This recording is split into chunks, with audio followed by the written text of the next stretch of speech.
வணக்கம் நண்பர்களே, இன்னைக்கு நாம மார்டல் காம்பட்டோட ரெண்டாவது பாகத்தை தான் பார்க்க போறோம். ஏற்கனவே நம்ம சேனல்ல மொத பாகத்தை பத்தின விளக்க வீடியோ இருக்கு. அதை பார்த்துட்டு இந்த பகுதியை பாருங்க, அப்பதான் கண்டினியூவேஷன் உங்களுக்கு புரியும். லிங்க் டிஸ்கிரிப்ஷன்ல கொடுத்திருக்கேன். இந்த பகுதியை சுருக்கமா சொல்லணும்னா, ஷாவுகானோட கொட்டத்தை அடக்க ரெய்டனோட ஆளுங்க களத்துல இறங்குறாங்க. இவங்களுக்கு மத்தியில நடக்கிற ரணக்கொடூரமான சண்டைகளையும் ஃபெட்டாலிட்டியையும் பார்க்கறதுக்கு முன்னாடி நம்ம சேனலுக்கு புதுசா வரவங்க மறக்காம ஃபிலிம் ஃபெதர்ஸ்க்கு சப்ஸ்கிரைப் பண்ணிடுங்க. நோட்டிபிகேஷன்ஸ் உடனே வர பெல் ஐகானை தட்டி விட்டுருங்க. எடுத்ததும் எடினியா நாட்டோட அரசரான ஜெராடு ஒரு நெக்லஸை அவரோட அன்பு மகளான கிட்டானாவுக்கு பரிசா தராரு. இது இடியின் கடவுளான ரெய்டன் எனக்கு அன்பளிப்பா கொடுத்தது. ஒருவேளை எனக்கு ஏதாவது ஆச்சுன்னா இந்த டாலர் உன்னை பத்திரமா பாத்துக்கும், ஏன்னா இது மூலமா ரெய்டன் உன்னை உத்து கவனிச்சுக்கிட்டு இருப்பாருன்னு சொல்றாரு. அந்த சமயம் அரசவைக்குள்ள நுழைஞ்ச காவலர்கள் ஷாவுகான் வந்திருக்கான்னு தகவல் சொல்றாங்க.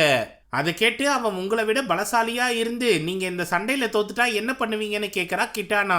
ஒருத்தரோட பலன்றது உடல் வலிமையில கிடையாது, ஒருத்தங்களோட சிந்தனையும் மனசாட்சியும் தான் வலிமையின் அடையாளமேனு சொல்லி பொண்ணை கட்டி தழுவுறாரு. அங்கிருந்து அவர் சண்டைக்கு கிளம்பி போகும்போது ஊர் மக்கள் எல்லாரும் அவரை உற்சாகப்படுத்தி அனுப்பி வைக்கிறாங்க. இவரு கூட சண்டை போட வர ஷாவுகான் தான் அவுட் வேர்ல்டு உலகத்தோட பேரரசரா இருக்காரு. பல பரிமாணங்கள்ல இருக்க உலகங்களை இவர் கட்டுப்பாட்டுக்குள்ள கொண்டு வந்து ஆட்சியை நடத்தணும்னு முயற்சி பண்றாரு. ஆனா கடவுள்கள் இந்த சண்டைக்கு பல விதிமுறைகளை விதிச்சாங்க. தொடர்ந்து 10 டோர்னமெண்ட்ல ஜெயிச்சாதான் ஒரு பரிமாணத்துல இருக்க உலகத்தையும் அதுல இருக்க மக்களையும் அடிமைப்படுத்த முடியும். அப்படி பார்க்கும்போது இப்ப ஜெராடும் ஷாவுகானும் மோத போறதுதான் 10வது சண்டை. இதுல நிச்சயமா ஜெராடு ஜெயிச்சே ஆகணும். அப்போ ஷாவுகான் கலவரமா என்ட்ரி கொடுத்ததும் முன்னாடி என் மக்கள் யாரும் மண்டி போட மாட்டாங்கன்னு சொல்றாரு ஜெராடு. அதையும் பார்த்துடலாம்னு சொல்லி சண்டைய ஆரம்பிக்கிறாரு ஷாவுகான். ஜெராடு வேகமா செயல்பட்டாலும் அவரை அசால்ட்டா அடிச்சு பறக்க விடுறாரு ஷாவுகான். அப்போ ஜெராடோட சிலையை உடைச்சது மட்டும் இல்லாம அவரோட கத்தியையும் சதைச்சு தள்ளிடுறாரு. ஆனா மனசை தளர விடாம சண்டை போட்டுக்கிட்டு இருந்த ஜெராடு உடஞ்ச கத்தியை வச்சே ஷாவுகானை கண்டமேனிக்கு குத்தி அவரை மண்டி போட வச்சிடுறாரு. அடுத்து அவரோட கழுத்தை வெட்டலாம்னு பார்த்தா ஜெராடோட கையை பிடிச்சி அவரோட கத்தியை பயன்படுத்திய விரலை வெட்டி தள்ளிடுறாரு ஷாவுகான். அடுத்து ஃபெட்டாலிட்டி போட போறாங்கன்னு தெரிஞ்சு கிட்டானாவை கண்ணை மூட சொல்றாங்க அம்மா. ஆனா அவ அப்பாவோட இறுதி நொடிகளை கன்சிமிட்டாம பாத்துக்கிட்டு இருக்கா. ஷாவுகான் அவரோட ஆயுதத்தால ஜெராட முரட்டுத்தனமா குத்தி சாவடிச்சிடுறாரு. இதுக்கப்புறம் இந்த ராஜ்யத்தோட அரசர் நான் தான் அறிவிக்கிறாரு. அப்போ சூரியன் மறைஞ்சு இருள் சூழ தொடங்குது. அது மட்டும் இல்லாம அங்க இருக்க மக்கள் எல்லாரையும் மண்டி போட சொல்றாரு. அதை ஏத்துக்க முடியாம அரசியே களத்துல இறங்கி ஷாவுகானோட காவலர்களை வெட்டி தள்ளுறாங்க. ஆனா அவங்களையும் அசால்ட்டா மடக்கி பிடிச்சதும் என் முன்னாடி இப்ப மண்டி போடலன்னா உங்க எல்லாரையும் நான் கொன்னுடுவேன்னு மிரட்டுறாரு ஷாவுகான். அதை கேட்டு வேற வழி இல்லாம அரசியும் மக்களும் மண்டி போட்டுடுறாங்க. ஆனா கிட்டானா மட்டும் ஷாவுகான் முன்னாடி தைரியமா நடந்து வரா. சவமா கிடைக்கிற அவளோட அப்பா உடம்புல இருந்து ஒரு ரிப்பனை எடுத்து தலையில கட்டிக்கிறா. அதை பார்த்த ஷாவுகான் இனிமே நீ என்னோட பொண்ணுன்னு சொல்லும் போதுதான் கலவரமான டைட்டில் கார்டே போடுறாங்க. இந்த சம்பவம் நடந்து 20 வருஷத்துக்கு அப்புறம் கிட்டானாவை ஷாவுகான் உத்தரவின்படி ஜேடுன்றவங்க சண்டை பயிற்சி கொடுத்துக்கிட்டு இருக்காங்க.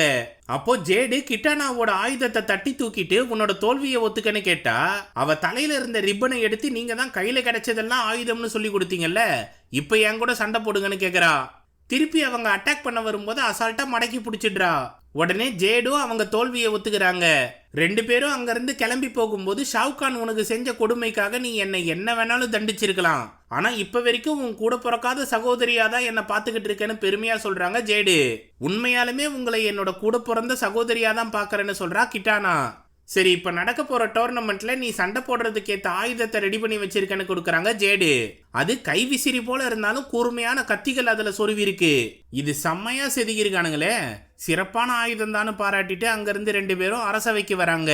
அங்க அரியணையில உட்கார்ந்து இருந்த ஷாவுகான் கிட்டானா கிட்ட அடுத்த டோர்னமெண்ட் ஆரம்பிக்க சொல்லி நான் கடவுள்கள் கிட்ட கேட்டிருக்கேன், கூடிய சீக்கிரம் அதுக்கு ஒப்புதல் கிடைச்சிரும். இந்த ரெய்டன் பயபுள்ள எவனை வேணாலும் கூட்டிட்டு வரட்டும், நாம அவனுங்களை அசால்ட்டா சம்பவம் பண்ணுவோம்னு சொல்றாரு ஷாவுகான்.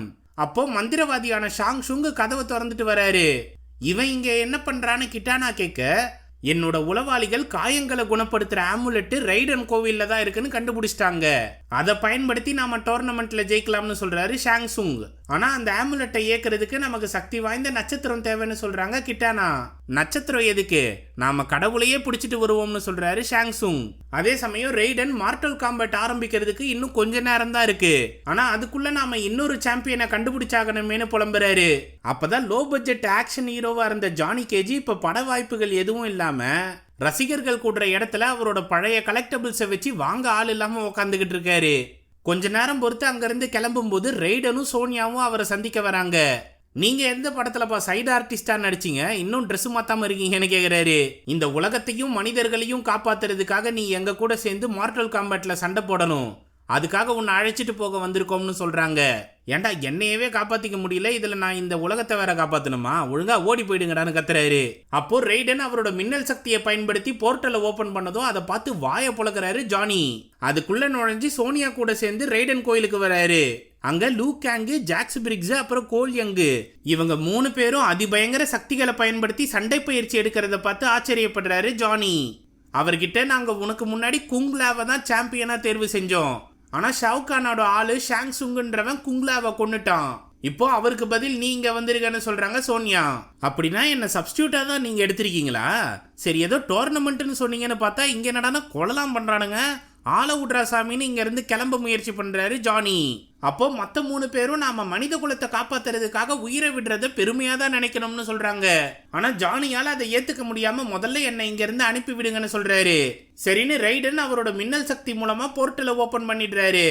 அப்போ ஜானி கிட்ட நீங்க படத்துல நடிக்கிறதுக்கு முன்னாடி கராத்தே சாம்பியனா இருந்திருக்கீங்க, உங்களோட ஒரு ஃபைட்டையும் நான் பார்த்துருக்கேன், எல்லாமே தரமா இருக்குன்னு பாராட்டுறாங்க.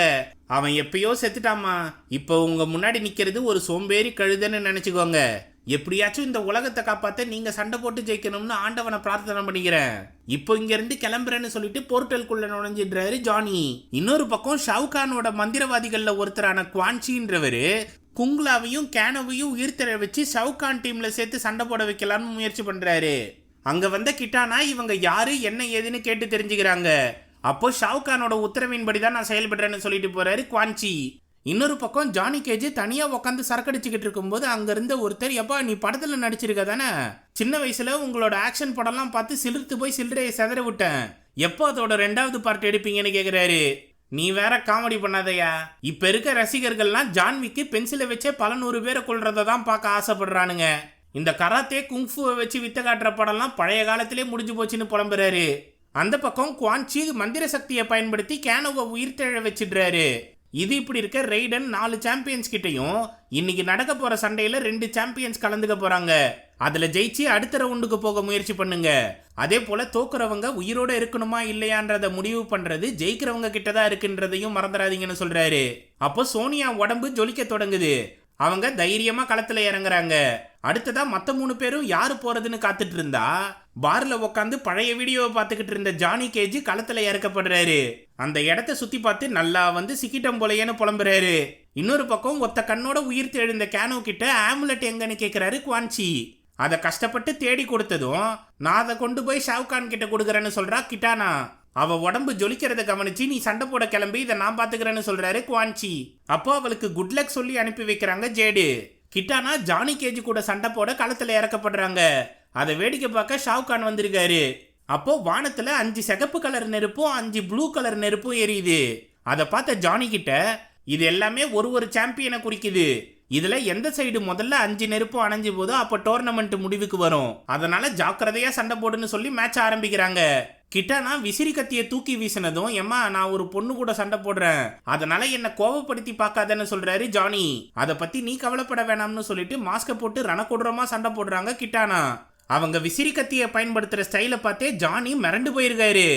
திருப்பி அவங்கள அடிக்க என்ன முயற்சி பண்ணாலும் கிட்டானா அவரை பொழந்து தள்ளுறாங்க. ஒரு கட்டத்துக்கு மேல ஜானியால சண்டை போட முடியாம கிறங்கி போய் நிக்கிறத கவனிச்ச ஷவுகான் உடனே அவனை முடிச்சு விடுன்னு உத்தரவிடுறாரு. ஆனா அவருக்கு ஃபெட்டாலிட்டி போடாம மயங்கி விழுற வரைக்கும் காத்திருந்து அங்க இருந்து கிளம்புறாங்க கிட்டானா. அப்போ ஜானி அங்க இருந்து மறைஞ்சதும் ஒரே ஒரு நீல கலர் நெருப்பு அணைஞ்சு போகுது. இன்னொரு பக்கம் சோனியா சண்டை போடுற இடத்துல கூர்மையான ஈட்டிகள் ஏடாகூடமா தரையில இருந்து வெளியே வருது. அவங்களுக்கு எதிராக ஷவுகான் இறக்கி விட்டது வேற யாரும் இல்ல, கிட்டானாவோட அம்மா தான். அப்போ சோனியா அவங்களோட சக்தியை பயன்படுத்தி கிட்டானா அம்மாவை தாக்கலாம்னு முயற்சி பண்றாங்க. ஆனா இவங்க காட்டுத்தனமா கத்துறதுனால அதிர்வலைகள் உண்டாகி அந்த சக்தி எல்லாம் கரைஞ்சு போயிடுது. அது மட்டும் இல்லாம சோனியாவே பறந்து போய் கீழே விழுந்து அந்த ஈட்டில அடிபடுறாங்க. அவங்க அதிர்வலைகள்ல சிக்காம சோனியா கஷ்டப்பட்டு சண்டை போடுறாங்க. ஒரு கட்டத்துல சோனியா அவங்களோட சக்தியை சாமர்த்தியமா பயன்படுத்தி கிட்டானா அம்மா வயிற்றிலேயே ஓட்ட போட்டுடுறாங்க. அது மட்டும் இல்லாம அவங்கள அலேக்கா தூக்கி கூர்மையான ஈட்டில சொருவி கொடூரமான ஃபெட்டாலிட்டி போடுறாங்க. இந்த சண்டையில ஜெயிச்சு டோர்னமெண்ட்ல ஷவுகானுக்கு எதிராக சமம் பண்றாங்க. அங்க இருந்து ரைடன் இடத்துக்கு வந்ததும் எல்லாரும் ஆரவாரமா அவங்கள வரவேற்கிறாங்க. அப்போ ஜானியும் அங்க வந்து சேர, நீ சண்டையில தோத்துட்ட, நல்ல வேலை அவ உன்னை போட்டு தள்ளாம விட்டான்னு சொல்றாரு ரைடன். அந்த பக்கம் குவான்சி கிட்ட, நான் உனக்கு ஆமுலெட்டை கொடுத்ததுனால எனக்கு ஒரு கண்ணை தயார் பண்ணி கொடுப்பான்னு கேக்குறாரு கேனோ. இவன் தொல்லை தாங்க முடியாம மந்திர சக்தி மூலமா ஒரு கண்ணை உருவாக்கி தூக்கி கடாச்சிட்டு போறாரு குவான்சி. அதை எடுத்து உள்ள சொருனதும் லேசர்லாம் வெளியே தெரியுது. அட சூப்பரா இருக்குப்பா, இதே போல இன்னொரு கண்ணை ரெடி பண்ணி கூடன்னு பின்னாடியே ஓடுறாரு. இங்க சண்டையில தோத்து வருத்தப்பட்டுக்கிட்டு இருக்காரு ஜானி. அப்போ ரைடன் அங்க வந்து அவரை சமாதானப்படுத்திட்டு போறாரு. இது இப்படி இருக்கா, கிட்டானா ரகசிய இடத்துக்கு வந்து அவங்க அப்பா கொடுத்த டாலர் செயினை பயன்படுத்தி ரைடனை சந்திக்க இந்த உலகத்துக்கு வராங்க. ஜானியும் மற்றவங்களும் கிட்டானாவை பார்த்து கொதிச்செழும்போது ரைடன் அவங்கள சமாதானப்படுத்துறாரு. இவன் நம்பாலுதான், ரொம்ப வருஷமா ஷாவுகானை கண்காணிக்க உதவி பண்ணான்னு சொல்றாரு. அப்போ ஒரு நல்லவ கையால தான் நான் நாராசமா அடி வாங்கினான்னு ஜானி கேட்க, நாம சண்டை போடுறத ஷாவுகான் பார்த்துக்கிட்டு இருந்தான், அதனாலதான் உண்மையா அடிக்க வேண்டி இருந்துச்சு. சரி அதை விடுங்க, இப்போ காயத்தை குணப்படுத்துற ஆமுலெட்டு ஷாவுகான் கையில இருக்கு, அத கேனோன்றவங்க கிட்ட இருந்து தான் எடுத்தாங்கன்னு சொல்றாங்க. அந்த பயவுள்ள இன்னும் உயிரோட தான் இருக்கான்னு ஆச்சரியப்படுறாங்க சோனியா. அந்த ஆமுலெட்டை மட்டும் சார்ஜ் பண்ணிட்டான்னா ஷாவுகானை யாராலையும் தடுக்க முடியாது. அப்புறம் என்னோட உயிர் தோழியான ஜேடும் ஷாவுகான் டீம்ல சேர்ந்து சண்டை போட போறா, அதனால நீங்க எது செஞ்சாலும் அவளுக்கு வலியை கொடுக்காம சீக்கிரமா முடிச்சு விட்டுருங்கன்னு சொல்லிட்டு கிளம்புறா கிட்டானா. இங்க இருந்து மறுபடியும் ரகசிய அறைக்கு திரும்பி போய் அங்கிருந்து வெளியே வரும்போது, ஷாவுகானோட பரம விரோதியான ரைடனை நீ சந்திச்சுட்டு வர்றது எனக்கு தெரியாதுன்னு நினைக்கிறியா? எது நடந்தாலும் என்னோட விசுவாசம் ஷாவுகானுக்கு தான்றத மறந்துடாதுன்னு சொல்றாங்க ஜேடு. அவங்களுக்கு பதில் சொல்லாம அங்கிருந்து கிளம்பிடுறா கிட்டானா. அந்த சமயம் டோர்னமெண்ட் மறுபடியும் ஆரம்பிக்க போகுது. இந்த தடவை 3 பேர் சண்டை போட போறீங்கன்னு சொல்றாரு ரைடன். அப்போ கூர்மையான தொப்பியை வீசி கடாச்சிட்டு கெத்தா என்ட்ரி கொடுக்கறாரு குங்லாவ். அவரை பார்த்ததும் எல்லாரும் சந்தோஷப்படுறாங்க. ஆனா அவன் கண்ணு மாறி இருக்கிறத கவனிச்சு இவன் ஷாவுகான் டீம்ல தான் இருக்கான்னு புரிஞ்சுக்கிறாங்க. இவன் ரைடனோட புள்ளன்றதுனால அவரு அன்போட வரவேற்கலாம்னு பார்த்தா, கூர்மையான தொப்பி மூலமா அவரோட கழுத்தை அறுத்துட்டு டோர்னமெண்ட்ல சண்டை போட கிளம்புறான் குங்லாவ். அவனை தடுக்க முயற்சி பண்ண ஜாக்ஸ், லூகேங், பிரிக்ஸ் இவங்க 3 பேரும் டோர்னமெண்ட்ல கலந்துக்க மறைஞ்சிடுறாங்க. அப்போ குவான்சி களத்துல இறங்கி சோனியாவை சமாளிக்கிறாரு. ஷாங்சுங்கு ஜானியோட சக்தியை ஆம்லெட்ல உரியலாம்னு பார்த்தா முடியாம போகுது. அப்போ ரைடன் கழுத்து வெட்டப்பட்டதுனால அவரோட சக்தி எல்லாம் வெளியேற தொடங்குது. அதை முடிஞ்ச அளவுக்கு ஆமுலெட்ல உறிஞ்சுக்கிட்டு இருக்காரு ஷாங்சுங்கு. அப்போ சோனியா அவளோட சக்தியை பயன்படுத்தி ஷாங்சுங்க தாக்குறதுக்குள்ள 2 பேரும் அங்க இருந்து மறைஞ்சிடுறாங்க. அப்போ ஷாங்சுங்கு இந்த ஆமுலெட்ல இருக்க சக்தியை வச்சு நாம என்ன பண்ணலாம் தெரியுமான்னு சொல்றாரு. ஆனா ஷாவுகானு ஒழுங்கு மரியாதையை அதை என்கிட்ட கொடுத்துருன்னு கேட்கிறாரு. உடனே குவென்சி அதை வாங்கி ஷாவுகானோட நெஞ்சில வச்சதும் ரைடனோட சக்திகள் ஷாவுகானுக்கு கிடைச்சிருது. இதுக்கப்புறம் உங்களை யாராலையும் அழிக்க முடியாதுன்னு சொல்றாரு குவென்சி. இதை மறைஞ்சு நின்று பார்த்துடுறாங்க கிட்டானா. அடுத்து டோர்னமெண்ட் ஆரம்பிச்சதும் கோல்யங்கு ஆசிட் சுத்தி இருக்கிற களத்துல சண்டை போட ரெடியா இருக்காரு. எதிர்த்து சண்டை போட ஷாவுகானே களத்துல இறங்கி கலவரம் பண்றாரு. இன்னொரு பக்கம் ஜாக்ஸ் ஜேடு கூட சண்டை போட ரெடியா நிக்கிறாரு. அவங்க உலக்கையை பயன்படுத்தி ஜாக்ஸ கலவரமா தாக்க முயற்சி பண்றாங்க. ஆனா இரும்பு கைகளை கொண்டு அந்த தாக்குதலை சமாளிச்சுக்கிட்டு இருக்காரு ஜாக்ஸ். 2 பேரும் முரட்டுத்தனமா சண்டை போடும்போது ஜாக்ஸ் அவங்களோட உலக்கையை புடுங்கி தரையில சொருவிட்டு மூஞ்சிலேயே ஓங்கி குத்தி மாஸ்க பறக்க விடுறாரு. ஆனாலும் திரும்பி அட்டாக் பண்ண வந்த ஜேட அசால்ட்டா பிடிச்சி அந்த உலக்கையிலே தூக்கி வீசுறாரு. அந்த பக்கம் கோல் யங்கு கிட்ட, நீ ஸ்கார்பியன் வம்சாவழியை சேர்ந்தவன் தானே, உன்னோட ரத்தத்தை தெறிக்க விடுறேன் பாருன்னு சவால் விட்டு சண்டைக்கு வராரு ஷாவுகான். ஆனா கோல்யங்கு உடம்புல கவசம் இருக்கிறதுனால அடியை உள்வாங்கி திருப்பி அந்த இம்பாக்டை வெளியேற்றுறாரு. அது மட்டும் இல்லாம ஷாவுகான் கழுத்து அறுத்துட்டு அவர் நெஞ்சிலேயே ஆயுதத்தால குத்திடுறாரு. ஆனா ஆமுலெட்டோட சக்தியினால அந்த காயங்கள் எல்லாமே குணமாகிடுது. உடனே கோல்யங்கு தலையை பிடிச்சி தூக்கி தரையில கிடாசிட்டு அவரோட சுத்தியாலேயே ஓங்கி அடிச்சு தலையை தெறிக்க விட்டு ஃபெட்டாலிட்டி போடுறாரு. மிச்சம் இருக்க உடம்பையும் ஆசிட்ல தள்ளி விட்டு வெறியை தீத்துக்கிறாரு ஷாவுகான். அந்த பக்கம் ஜேட தோக்கடிச்சிட்டு ஜாக்ஸி ஃபெட்டாலிட்டி போடுவார்னு பார்த்தா, எங்க டீம்ல இருந்து ஒருத்தனை நீங்க உயிரோட விட்டீங்கல்ல, அதுக்கு இந்த கணக்கு சரியா போயிடுச்சுன்னு உலக்கையை திரும்பி எடுத்து கொடுத்துட்டு அங்க இருந்து கிளம்புறாரு ஜாக்ஸ். கடைசியா 3வது சண்டையில லூகேங்க எதிர்த்து சண்டை போட வர்றாரு குங்லாவ். உன்னை புள்ள போல வளர்த்த ரைடனோட கழுத்தையே நீ அறுத்துட்ட, நீ பண்ற எதுவுமே நல்லது கிடையாது, தயவு செஞ்சு மாறிடுன்னு சொல்றாரு லூகேங்கு. என்னால திரும்பி நல்லவனா மாற முடியாது, உன்னை கொன்னு கெட்டவனா மாத்திடுறேன்னு சொல்லி தொப்பியை வீசி கலவரமா சண்டைய ஆரம்பிக்கிறாரு குங்லாவ். லூகேங்கு நெருப்பு சக்தியை பயன்படுத்தி குங்லாவை தடுத்தாலும் கூர்மையான தொப்பி மூலமா லூகேங்கோட கவனத்தை சதறடிக்கிறாரு குங்லாவ். அது மட்டும் இல்லாம தொப்பியை போர்ட்டல் போல பயன்படுத்தி காத்துலயே மறைஞ்சு கண்ட இடத்துல இருந்து வெளியே வந்து அட்டாக் பண்ணிக்கிட்டு இருக்காரு. பதிலுக்கு லூகேங்கும் முரட்டுத்தனமா சண்டை போட்டு நெருப்பு சக்தியை பயன்படுத்தி குங்லாவை தாக்கிடுறாரு. அடுத்ததா 2 பேரும் சரிக்கு சமமா சண்டை போட்டாலும் லூகேங்கு நெருப்பு சக்தியை பயன்படுத்தி கலவரம் பண்றாரு. ஒரு கட்டத்துல குங்லாவு தொப்பியை கீழே போட்டு ரம்பம் போல சுத்த விடுறாரு. அடுத்ததா லூகேங்க தாக்கி அதுல படுக போட்டு ரெண்டா வெட்டலாம்னு முயற்சி பண்றாரு. அப்போ உன்னை திருத்துறதுக்கு என்கிட்ட வேற வழியே இல்லைன்னு சொல்லி லூகேங்க அடி வாங்குறாரு. அதனால காத்துல பறந்து போகும்போது பட்டுன்னு குங்குலாவை பிடிச்சி அந்த தொப்பிலே படுக்க வச்சிடுறாரு. அது கரகரன்னு அவர் வயிற்றிலே சுத்தி சாவடிச்சிருது. உன்னை திரும்பவும் நல்லவனா உயிர் தழ வைக்க முயற்சி பண்றேன்னு சொல்லிட்டு அங்கிருந்து வெளியே வராரு லூகேங்கு. அப்போ காயப்பட்ட ரெய்டன் குத்துயிரும் கொலையுருமா படுத்து கிடக்க எல்லார்கிட்டையும் குங்குலாவை கொன்னுட்டதா சொல்றாரு லூகேங்கு. ஆனா கோல் மட்டும் திரும்பி வரலன்னு தெரிஞ்சதும் அவனை கொன்னுட்டாங்கன்னு புரிஞ்சு எல்லாரும் வருத்தப்படுறாங்க. இன்னொரு பக்கம் ஆமுலெட்டை லாக்கர்ல வச்சு போட்டுறாரு குவான் சி. அவர்கிட்ட எனக்கு அதிபயங்கர போர் வீரரான சப்ஜீரோவை கொடுன்னு கேட்கிறாரு ஷாவ்கான். அதன்படி ஸ்கார்பியனால கொல்லப்பட்ட சப்ஜீரோவை திரும்பவும் உயிர் தழ வைக்கிறாரு குவான் சி. அதே சமயம் கிட்டானா போர்ட்டல் மூலமா ரெய்டன் இடத்துக்கு வந்து நாம ஷாவ்கானை தோக்கடிக்கணும்னா அதுக்கு அந்த ஆமுலெட்டை அழிச்சாகணும். நாம் பயன்படுத்துற போர்ட்டல் மூலமா நீங்க வந்தா எல்லாரையும் கண்டுபிடிச்சிருவாங்க. அதனால டார்கட்டான்ஸ் வாழ்ற இடத்துக்கு வந்தீங்கன்னா அங்க இருந்து அரண்மனைக்குள்ள ஈஸியா நுழைஞ்சிடலாம்னு சொல்றாங்க கிட்டானா. அந்த காட்டானுங்க யாருவான்னு கேக்குறாரு ஜானி. அது சரின்னு சொல்லிட்டு கிட்டானா மறுபடியும் அங்க இருந்து போர்ட்டல் வழியா திரும்பி வந்துடுறாங்க. அப்போ காவலர்களோட வந்த ஜேடு கிட்டானாவோட ஆயுதத்தை பிடிக்கிட்டு அவங்கள கைது பண்றாங்க. எதுக்காக இப்படி பண்ணன்னு கேட்டா நீ செஞ்ச தவறு தான் உன்னை இந்த நிலைமைக்கு தள்ளி இருக்குன்னு சொல்லிட்டு போறாங்க. அதே சமயம் டார்கட்டான்ஸ் வாழ்ற இடத்துக்கு வராங்க 3 பேரும். அந்த இனத்தோட தலைவரான பராக்கா வெளியே வராரு. இந்த ஷாவ்கான் உங்களை நாய் போல பயன்படுத்துறத நாங்க தடுக்க வந்திருக்கோம். அதனால நீங்களும் எங்க கூட சேர்ந்து போராடுங்கன்னு சொல்றாரு லூகேங்கு. அவங்கிட்ட ஆயிரக்கணக்கான படை வீரர்கள் இருக்காங்க. நீங்க வெறும் 4 பேர் வந்திருக்கீங்க. உங்க கூட சேர்ந்தெல்லாம் சண்டை போட முடியாதுன்னு சொல்றாரு பராக்கா. அப்படின்னா இப்போ ஒத்தைக்கு ஒத்த மோதி பார்த்து நாம முடிவை மாத்திக்கலாம்னு சொல்றாரு லூகேங்கு.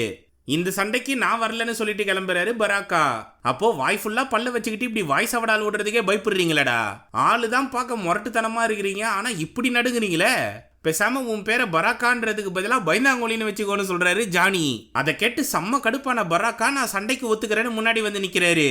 சரின்னு லூகேங்கும் அவரை எதிர்த்து நிக்க நான் உன் கூட சண்டை போட வரல, என்ன வெறுப்பேத்தினவனை வெறிகொண்டு கொலை பண்ணதான் களத்துல இறங்கியிருக்கேன்னு சொல்றாரு. அதை கேட்ட ஜானி, எப்பா நான் உங்களுக்கு உதவி பண்ணலாம்னு பார்த்தா என்ன உரு தெரியாம அழிச்சிருவீங்க போலியே. நான் ஸ்டண்ட் மேனு கூட தான்ப்பா சண்டை போடுவேன், இந்த சாவுகிராகி கூட எல்லாம் சண்டை போட முடியாது, தயவு செஞ்சு என்ன விட்டுருங்கன்னு சொல்றாரு. ஆனா பராக்கா பேசுனது போதும், நான் உன்னை பொழக்க போறேன்டான்னு சொல்லி அவர் கையில ஆயுதத்தை வெளியேற்றி கொடூரமா தாக்குறாரு. இதை வேடிக்கை பார்த்துக்கிட்டு இருந்த 3 பேரும் தைரியமா சண்டை போடுன்னு உற்சாகப்படுத்துறாங்க. ஆனா ஜானியால பராக்காவை தடுக்க கூட முடியல. அங்கிருந்து தட்டு தடுமாறி ஒரு வீட்டுக்குள்ள போய் பதுங்கிட்டாரு. அங்க இருந்த 2 பசங்க கிட்ட அமைதியாயிருன்னு சொன்னாலும் பராக்கா உள்ள வந்ததும் இங்கதான் இருக்கான்னு காட்டி கொடுத்துடுறானுங்க. உடனே பக்கத்துல இருந்த மூங்கில் கொம்பை எடுத்து அடிச்சா துண்டு துண்டா அதை சதைச்சி தள்ளிடுறாரு பராக்கா. அடுத்து பெரிய மரக்கட்டையை பயன்படுத்தி அவரோட ஆயுதத்தை மடக்கி பிடிச்சிட்டு மூஞ்சிலேயே ஓங்கி குத்திடுறாரு ஜானி. அதனால பராக்கா செம்ம கடுப்பாகி ஜானியை தூக்கி வீசிடுறாரு. அங்க வந்த சோனியா, நீ ஒரு நடிகன் தானே, இதை ஒரு ஆக்ஷன் காட்சியா நினைச்சு சண்டை போடு, நிச்சயமா அவனை நீ தோக்கடிச்சிருவேன்னு உற்சாகப்படுத்துறாங்க. உடனே கீழே கடந்த கண்ணாடியை மாட்டிக்கிட்டு கோமாளித்தனம் பண்ணாம கலவரமா சண்டை போட ஆரம்பிக்கிறாரு ஜானி. அப்போ பராக்கா என்ன பண்ணாலும் அதை சல்லீசியா தடுத்து ஓங்கி ஒரே குத்து. வாய் ஃபுல்லா பல்லா இருந்தாலும் பால் பஞ்சு தாங்க முடியாம வாயை திறந்து கத்துறாரு. இந்த மாதிரி என் கூட யாருமே சண்டை போட்டது கிடையாது, உன்னோட வித்தையெல்லாம் எனக்கு கத்து தருவியான்னு கேக்குறாரு பராக்கா. அதெல்லாம் அப்புறமா பாத்துக்கலாம், முதல்ல எங்களுக்கு உதவி செய்யன்னு சொல்றாரு ஜானி. அதன்படி அரண்மனைக்குள்ள நுழைய குறுக்கு வழியில மத்தவங்களை கூட்டிட்டு வந்து அங்க இருக்க காவலர்களை குத்தி தள்ளுறாரு பராக்கா. இதுக்கு மேல என்னால உங்க கூட வர முடியாது, இனிமே நீங்க தான் சமாளிச்சுக்கணும்னு சொல்றாரு. சரிடா சிஷ்யா, இந்த பிரச்சனையெல்லாம் முடிஞ்சதுக்கு அப்புறம் நான் உனக்கு வித்தைய சொல்லி தரேன், இப்ப நீ போயிட்டு வான்னு சொல்லிட்டு எல்லாரும் உள்ள நுழையிறாங்க. அதே சமயம் கிட்டானா எங்க போயிட்டு வந்தான்னு தெரிஞ்சுக்க ஏற்கனவே ஃபெட்டாலிட்டி வாங்கி செத்து போன அவங்க அம்மாவை உயிரோடு வர வச்சு திரும்பவும் அவங்க தலையவும் கண்ணு முன்னாடி நசிக்கிடுவேன்னு மிரட்டி கேட்கிறாரு ஷாவ்கான். அதனால வேற வழி இல்லாம ரெய்டனை சந்திக்க நான் பூமிக்கு தான் போனேன். அங்க அவனோட சாம்பியன்ஸ் யாரையும் காணோம், அவரே பாவம் குத்துயிரும் கொலையுருமா கிடக்குறாருன்னு சொல்றா. உன்னை என் பொண்ணு போல வளர்த்து விட்டா எனக்கே ஆப்படுகிறியா, இவளை இழுத்துட்டு போய் நடுத்தெருவுல சங்கிலிய கட்டி தொங்க விடுங்கடான்னு உத்தரவிடுறாரு. அது மட்டும் இல்லாம ஜேடு கிட்ட உன்னோட விசுவாசத்தை நினைச்சு நான் பெருமைப்படுறேன்னு சொல்றாரு. அப்போ ஆமுலெட்டை தேடி வந்த கும்பலு தனித்தனியா பிரிஞ்சு போய் பார்க்கலாம்னு கிளம்புறாங்க. அதுல லூகேங் தான் முதல்ல அந்த ஆமுலெட்டை பார்த்துடுறாரு. அவரை தடுக்க ஷாவ்கானே களத்துல இறங்குறாரு. உடனே லூகேங் நெருப்பு சக்தியை பயன்படுத்தி 2 ஃபயர் டிராகனை உருவாக்குறாரு. உன்னை உயிரோட கொளுத்திடுறான்னு சொல்லி அதுங்களை ஷாவ்கான் மேல ஏவி விடுறாரு. அதனால ரத்தமும் சதையும் தீப்பிடிச்சு எரிஞ்சாலும் ஷாவ்கானோட காயங்கள் உடனே குணமாகிடுது. என்னடா இதுன்னு அதிர்ச்சி அடைஞ்சாலும் மறுபடியும் ஷாவ்கான் அடிச்சு படுக்க வச்சுட்டு அவரோட ஆயுதத்தாலேயே ஆமுலெட்டை வச்சிருக்க இரும்பு கூட உடைக்க முயற்சி பண்றாரு. ஆனா திரும்பி எந்திரிச்சு வந்த ஷாவ்கான் லூகேங்குக்கு முரட்டு ஸ்மாக்கு போடுறாரு. அப்போ ஜாக்ஸும் அங்க வந்ததை கவனிச்சு ஷவுகானை சமாளிக்கிற வேலையை பார்க்கறாரு லூ கேங்கு. அந்த கேப்ல இரும்பு கூட பேத்து உள்ள இருக்க ஆம்லெட்டை எடுக்கலாம்னு பார்த்தா லூ கேங்க அடிச்சு துவம்சம் பண்ணிட்டு ஜாக்ஸ் கூட சண்டை போடுறாரு ஷவுகான். அடுத்து சோனியாவும் ஜானியும் அங்க வந்துடுறாங்க. அப்போ ஜாக்ஸோட ஒரு கையை பிச்சு போட்டுடுறாரு ஷவுகான். உடனே சோனியா அவருக்கு உதவி பண்ண வரா. இந்த கேப்ல ஜானி ஆம்லெட் எடுக்கலாம்னு பார்த்தா பீஹான் ஏகேஏ சப்ஜீரோ களத்துல இறங்கி அந்த ஆம்லெட்டை எடுத்துக்கிட்டு நரக உலகத்துக்கு போயிடுறாரு. அப்போ சோனியாவை அடிச்சு தள்ளிட்டு ஜாக்ஸ கொடூரமா கொலை பண்ணிடுறாரு ஷவுகான். அதை பார்த்து எல்லாருமே கஷ்டப்படுறாங்க. அடுத்து நீதான்னு சொல்லும் போது டோர்னமெண்ட் ஆரம்பிச்சிருது. அப்போ ஷவுகானை சமாளிக்க லூ கேங்கும் சோனியாவும் களத்துல இறங்குறாங்க. அந்த சமயம் காவலர்களோட வந்த கேனோ ஜானியை கைது பண்ணுவாருன்னு பார்த்தா லேசர் சக்தியை பயன்படுத்தி காவலர்களை போட்டு தள்ளிடுறாரு. அதை அதிர்ச்சியோட பார்த்த ஜானி கிட்ட நான் மோசமானவன் தான், அதுக்குன்னு இந்த கேடு கெட்டவனுங்க கிட்ட நம்ம உலகத்தை கொடுக்கறதுக்கு முட்டாளா என்ன, சரி வா உங்க ஆளுங்களை காப்பாத்துவோம்னு கூப்பிடுறாரு கேனோ. இது இப்படி இருக்க ஜேடு கிட்டானாவை சந்திச்சு நீ ஷவுகான் கிட்ட மன்னிப்பு கேளு, தேவையில்லாம அவரை எதிர்த்து உயிரை விட்டுறாதேன்னு சொல்றாங்க. இந்த கூட்டத்திலே நீ தான் நல்லவளா இருக்க, அதனால என் பக்கம் வந்துருன்னு கூப்பிடுறா கிட்டானா. அவளுக்கு பதில் சொல்லாம அவளோட ஆயுதத்தை செவுத்துல சொருவிட்டு அங்கிருந்து கிளம்பி போறாங்க ஜேடு.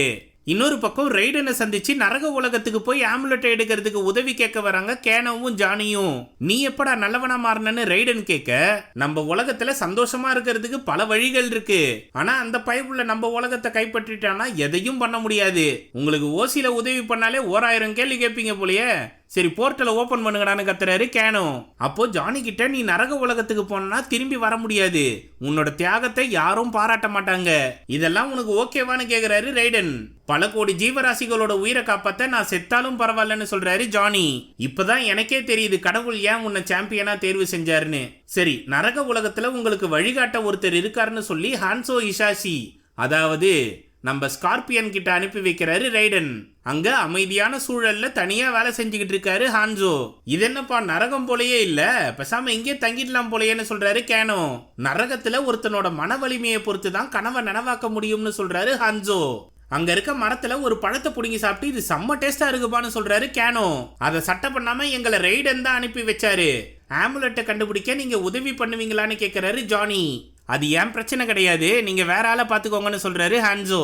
ஏன்பா உன் குடும்பத்தையே கொண்டானே அந்த பீஹான், அதாவது சப்ஜீரோ, அவன் நரகத்துல இன்னும் உயிரோட தான் சுத்திக்கிட்டு இருக்கான்னு கேனோ சொன்னதும் நடந்த சம்பவத்தை நினைச்சு பார்த்து செம்ம கடுப்பான ஹான்சோ அழகான இந்த கனவு பிம்பத்தை அரைநொடியில அழைச்சிடுறாரு. அப்போ கேனோ சாப்பிட்ட பழமெல்லாம் கருகி போயிடுது, அதை கண்டமேனிக்கு கக்கிட்டு இருக்காரு. அது மட்டும் இல்லாம ஆக்ஷன் மோடுக்கு மாறின ஹான்சோ இந்த நரகத்தோட அரசனே நான் தான், என்ன மீறி இங்க எவனும் எதையும் செய்ய முடியாதுன்னு சொல்றாரு. இன்னொரு பக்கம் ஷாங்சுங்கு அரீனையில உட்காந்துக்கிட்டு இருக்கும்போது ஜேடு வரா. அவகிட்ட ரெய்டனோட ஆளுங்க நரக உலகத்துல இருக்க ஆம்புலெட் அழிக்கிறதுக்கு போயிருக்காங்கன்னு சொல்றாரு. அப்போ ரெய்டன் தனியா தானே இருப்பான், அவனை நீ போய் கொன்னுடு, என்ன நரக உலகத்துக்கு அனுப்பு, நான் ஆம்புலெட்டை பாதுகாக்கிறேன்னு சொல்றாங்க ஜேடு. சரின்னு ஷாங்சுங்கு கிளம்புனதும் ஜேடு அவங்க ஆயுதத்துல இருக்க ஷவுகானோட அடையாளத்தை அழிச்சிடுறாங்க. அங்க ஹான்சோ கூட வந்த 2 பேரும் பீஹானை எதிர்க்கிறாங்க. இது உனக்கு தேவையில்லாத சண்டைன்னு பீஹான் சொன்னாலும் நான் உன்னை ஒழிச்சு கட்டதாண்டா வந்திருக்கேன், எனக்கும் எந்த பிரச்சனைக்கும் எந்த சம்பந்தமும் இல்லைன்னு சொல்றாரு ஹான்சோ. இப்ப என்னோட சக்திகள்லாம் அபரிவிதமா வளர்ந்துருக்கு, உன்னால என்ன அவ்வளோ ஈஸியாலாம் கொண்டுட முடியாதுன்னு சாம்பிளை காட்டுறாரு பீஹான். அதே சமயம் ஷவுகான் டீம்ல கிட்டானாவும் ரெய்டன் டீம்ல இருந்து லூ கேங்கும் சோனியாவும் டோர்னமெண்ட்ல இறங்குறாங்க. ஆனா கிட்டானா துரோகம் பண்ணிட்டான்றதுனால சங்கிலி போட்டு கட்டி வச்சுட்டு ஷவுகான் மட்டும் அவங்க 2 பேரையும் சமாளிக்க வராரு. அந்த பக்கம் நருட்டோல வர ஷேடோ குளோன் ஜிட்சு போல பீஹான் ஒரு நிழல் உருவத்தை வெளிக்கொண்டு வந்து ஜானி கூடயும் கேனோ கூடயும் சண்டை போட வைக்கிறாரு. அடுத்து ஹான்சோ கூட மந்திர சக்திகளை பயன்படுத்தி சண்டை போடுறாரு. அப்போ கேனோ லேசர் சக்தியை பயன்படுத்தி நிழல் உருவத்து கூட சண்டை போடும்போது ஏம்பா உன்னோட சக்தியை வெளிக்கொண்டு வா, அப்பதான் 2 பேரும் சேர்ந்து இவனை சமாளிக்க முடியும்னு சொல்றாரு. என்கிட்ட எந்தவித சக்தியும் கிடையாதுப்பான்னு சொல்றாரு ஜானி. சரின்னு நிழல் உருவத்துக்கிட்ட இருந்து நேக்கா அந்த ஆம்புலெட்டை லேசர் சக்தியால தட்டி விட்டுடுறாரு கேனோ. அத ஜானி சிறப்பா எகிரி பிடிச்சிட்டு இதை எப்படி அழிக்கணும்னு கேக்குறாரு. பின்னாடி எதனா இன்ஸ்ட்ரக்ஷன் எழுதிருக்காங்களா பாருன்னு கிண்டல் பண்றாரு கேனோ. அப்போ நிழல் உருவம் அவங்களை அட்டாக் பண்ணுது. உடனே ஜானி தெரிச்சு ஓடுறாப்புல, அது கேனோவை தாக்கி கீழே தள்ளி விட்டுருது. அவரு கத்திய செவுத்துல சொருவி அந்தரத்துல தொங்கிட்டு இருக்காரு. இன்னொரு பக்கம் சோனியாவும் லூ கேங்கும் டாக் டீம் போட்டு ஷவுகானை சமாளிக்கிறாங்க. ஆனா அவரு முரட்டு பலத்தோட சோனியாவை தாக்கி மட்டை பண்ணிடுறாரு. அவங்களுக்கு ஃபெட்டாலிட்டியை போட வரும்போது லூகேங் தடுத்துடுறாரு. உனக்கு நான் தானே வேணும், முடிஞ்சா என்ன கொல்லுன்னு சவால் விடுறாரு. அந்த பக்கம் ஹான்சோவை சமாளிக்க நிழல் உருவமும் களத்துல இறங்கி பீஹான் கூட சண்டை போடுது. அதுங்க ரெண்டுத்தையும் தரமா சமாளிக்கிறாரு ஹான்சோ. இங்க லூகேங் முழு சக்தியை பயன்படுத்தி ஷாவ்கானை தடுத்தாலும் அவரோட ஆயுதத்தால லூகேங் வயிற்றிலே சொருவிடுறாரு ஷாவ்கான். அவர்கிட்ட இது என்னோட முடிவு கிடையாது, உன்னை சாவடிக்க வேற ஒருத்தவங்க வருவாங்க, நான் குங்லாவை திருப்பி கொண்டு வரேன்னு சொல்லிட்டு நெருப்பு சக்தியை பயன்படுத்தி காத்தோட காத்தா மறைஞ்சிடுறாரு. அப்போ சோனியா அவங்க சக்தியை பயன்படுத்தி கிட்டானாவை விடுவிச்சு சண்டை போடுன்னு சொல்றாங்க. உடனே சுத்தியால ஓங்கி அடிச்சு சோனியாவை பறக்க விடுறாரு ஷாவ்கான். இதுக்கப்புறம் என்னை எதிர்த்து சண்டை போட யாரும் கிடையாது, பூமியையும் இனிமே நான் தான் ஆள போறேன்னு சொல்றாரு. அதுக்கு நீ இன்னொரு ஃபைட்டரை தோக்கடிச்சாகணும், உன்னோட கொடூர ஆட்சியை முடிவுக்கு கொண்டு வர பூமிக்காக நான் சண்டை போட போறேன்னு சொல்றாங்க கிட்டானா. உடனே சிவப்பு கலர்ல எரிஞ்ச 2 நெருப்பு ஒன்னா மாறிடுது. அப்போ கிட்டானா அவங்க விசிறி கத்தியை பயன்படுத்தி சரமாரியா ஷாவ்கானை சொருகுறாங்க. அவரு ஓங்கி அடிச்சாலும் காத்துல பறந்து போகாம விசிறியை பயன்படுத்தி நிக்கிறாங்க. அந்த பக்கம் பீஹான் ஆன்சோவை சமாளிச்சுக்கிட்டு இருக்கும் போதே நிழல் உருவத்தை அனுப்பி ஜானி கிட்ட இருந்த ஆம்புலெட்டை புடுங்க முயற்சி பண்றாரு. ஆனா ஜானி அதுகிட்ட சிக்காம எகிரி குதிச்சிடுறாரு. கண்டமேனிக்கு முட்டி மோதி கீழே விழுந்து ஆம்புலெட்டை போட்டுடுறாரு.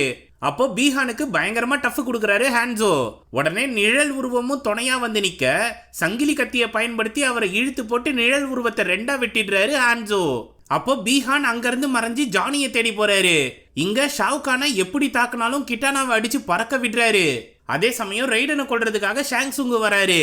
அப்போ நரக உலகத்துல கலவரமா என்ட்ரி கொடுத்த ஜேடு அவங்க ஆயுதத்தால ஜானியை கொல்ல வந்த பீஹானை தடுக்கிறாங்க. அடுத்து கேனோவும் அங்க வந்து லேசரால பீஹானை தாக்குறாரு. அது மட்டும் இல்லாம ஹான்சோவும் களத்துல இறங்கி நெருப்ப கக்குறாரு. அந்த சமயம் மயங்கி கிடந்த ஜானி ஏந்திரிச்சு ஸ்டைலா கண்ணாடிய போட்டதும் இப்ப என்னோட சக்தியை பாருடான்னு சொல்லி மின்னல் வேகத்துல பறந்து வந்து ஓங்கி பீஹானை மிதிக்கிறாரு. அதனால ஆம்புலெட்டும் அழிஞ்சு போகுது. அதுல இருந்த சக்தி ரெய்டனுக்கு திரும்பவும் கிடைச்சிருது. இன்னொரு பக்கம் அடி வாங்கி எந்திரிச்ச கிட்டானா கிட்ட எனக்கு உன்னை கொல்றதுக்கு மனசே இல்லைன்னு சொல்றாரு ஷாவ்கான். ஆனா இந்த சண்டையில நாம 2 பேர்ல யாராவது ஒருத்தர் சாகணும்னு சொல்லி வெறித்தனமா ஓடி வந்து அவர் கழுத்திலேயே கத்தியை இறக்கிடுறாங்க கிட்டானா. இப்போ ஆம்புலெட்டோட சக்தி இல்லாததுனால அவரோட காயம் சரியாகல. அதை கவனிச்சு கத்தியை ரணக்கொடூரமா சுத்தி கண்டமேனிக்கு குத்துறாங்க. அப்பவும் ஷாவ்கான் கிட்டானா கழுத்தை பிடிச்சி நெருக்க ஆரம்பிக்கிறாரு. அவங்களால சமாளிக்க முடியாம மயங்கினதும் உங்க அப்பனை போலவே பலவீனமானவதான் நீயும் கிண்டல் பண்றாரு. அந்த சமயம் சின்ன வயசுல நடந்த சம்பவத்தை யோசிச்சு பார்த்து திரும்பவும் நினைவுக்கு வந்து அவங்க தலையில இருக்க ரிப்பன் அவுத்து ஷாவ்கான் கையை கட்டி போட்டுடுறாங்க. உன்னோட சுயரூபத்தை இப்ப எல்லாரும் பார்க்கட்டும்னு சொல்லி தலைக்கவசத்தை தூக்கி போடுறாங்க. அடுத்து அவங்க விசிறி கத்திய ஷாவ்கானோட கோர முகத்துல 2 பக்கமும் சொருவி ஃபேன் போல சுத்த விட்டு ஃபெட்டாலிட்டி போடுறாங்க. அதை பார்த்த மக்கள் எல்லாரும் கிட்டானா முன்னாடி மண்டி போட ஆரம்பிக்கிறாங்க. உடனே அவங்கள தடுத்து நிறுத்தி நாம யாரு முன்னாடியும் மண்டி போடக்கூடாது, நம்மளோட பெருமையை நிலைநாட்டணும்னு சொல்றாங்க. அதை கேட்டு நீங்க தான் எங்களோட ராணின்னு எல்லாரும் கத்த ஆரம்பிக்கிறாங்க. அப்போ சோனியா மயக்கம் தெளிஞ்சு ஏந்திரிச்சு அதை பார்த்து பெருமைப்படுறாங்க. இன்னொரு பக்கம் ரைடனை கொல்ல வந்த ஷாங்சுங் அங்கிருந்து தெரிச்சு ஓடுறாரு. எல்லாம் நல்லபடியா முடிஞ்சதும் ஹான்சோ நரகத்திலேயே அவரோட கனவு உலகத்தை கட்டமைக்க ஆரம்பிக்கிறாரு. கிட்டானா அரியணையில உட்காடுறாங்க. அவங்களுக்கு துணையா ஜேடு இருக்காங்க. இன்னொரு பக்கம் பராக்காவுக்கும் அவங்க இனத்தை சேர்ந்த குட்டி பசங்களுக்கும் கதையா சொல்லிக்கிட்டு இருக்காரு ஜானி. அங்க ரெய்டனும் சோனியாவும் வந்து என்னப்பா வாயாலே படம் ஓட்டுற போலேன்னு கிண்டல் பண்றாங்க. அப்போ கிட்டானாவும் ஜேடும் அங்க வந்து சேர என்னப்பா அடுத்த டோர்னமெண்ட் எதனா ஆரம்பிக்க போதான்னு கேக்குறாரு ஜானி. அதெல்லாம் கிடையாது, நம்மளை விட்டு போன நண்பர்களை நாம திரும்பி கொண்டு வர போறோம்னு சொல்றாங்க சோனியா. அப்போ கேனோ குவான்சியை கூட்டிட்டு வராரு. இவன் நமக்கு உதவியா இருப்பான்னு சொல்றாரு. இந்த பிரச்சனையெல்லாம் முடிஞ்சதுக்கு அப்புறம் உன்னை நான் கொல்றேன்டான்னு சொல்றாங்க சோனியா. அப்போ அடுத்த மிஷனுக்கு ரெடியாகி எல்லாரும் கெத்தா கிளம்புறதோட படம் முடியுது. சின்ன வயசுல கேமா விளையாடினதெல்லாம் இப்ப படமா பார்க்கும்போது சந்தோஷமா தான் இருக்குப்பா. இந்த படத்தை பத்தின உங்க கருத்துக்களை கமெண்ட் செக்ஷன்ல சொல்லுங்க. இந்த வீடியோ உங்களுக்கு பிடிச்சிருந்ததுன்னா தம்ஸ் அப்பை தெரிவிக்க விட்டு மற்றவங்களுக்கு ஷேர் பண்ணுங்க. புதுசா வரவங்க மறக்காம ஃபிலிம் ஃபெதர்ஸ்க்கு சப்ஸ்கிரைப் பண்ணிடுங்க. மிக்க நன்றி நண்பர்களே.